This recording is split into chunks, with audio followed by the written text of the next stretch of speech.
Tapos nung diretso na po ako confess, pagtapos ko mag-confess, nabanggit ko po sa kanya yung ginagawa ko every Sunday na hindi na po ako nag-communion kasi po hindi po ako kasal. So natutunan ko po sa isang program na pag hindi ka kasal, hindi ka pwede mag-communion. So pero sabi sa akin nung pare, since you going to confess today and for sure God forgive you, 100% forgive you.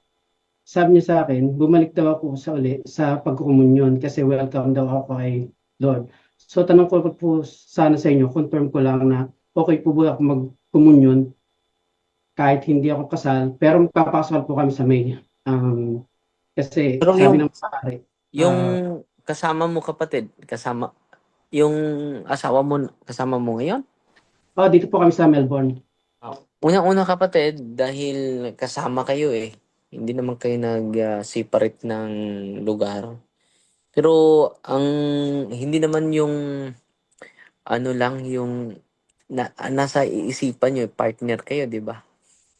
Yan ang disposition ng utak ninyo. Partner kayo, hindi kayo kasal. So yun ang dapat ano kapatid, dapat makasal talaga para safety kapatid. Then kung basahin natin ang 1 Corinto 11:27 hanggang 31, basahin natin bro.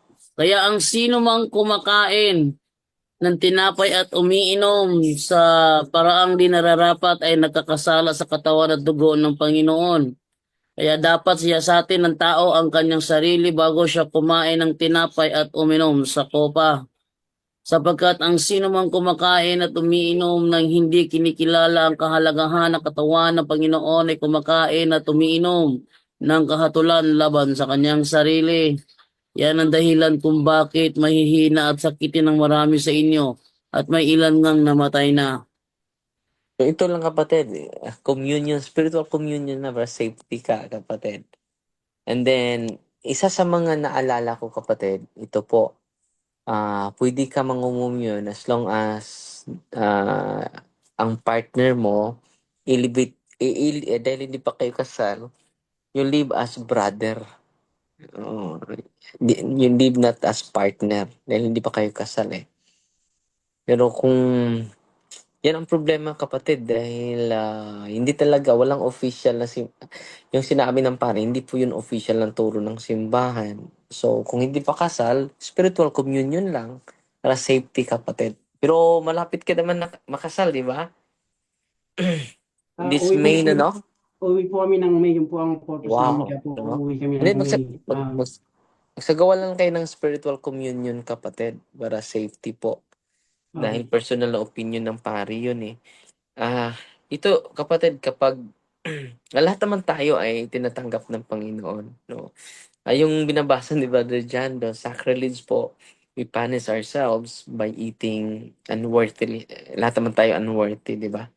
And then, ito lang kapatid, pwede ka mga as long as baguhin ninyo yung nasa isip ninyo for this period of time. Hindi kayo partner. A friend muna kayo or brother. Yon. Kung yan kung ang nasa isip mo partner, nag-live-in pa din kayo, 'di ba? Hindi lang sa gawa eh, pati na yun sa isipan ninyo, yung disposition ninyo, yung pag-treat nyo sa isa't isa, dapat i-consider yon.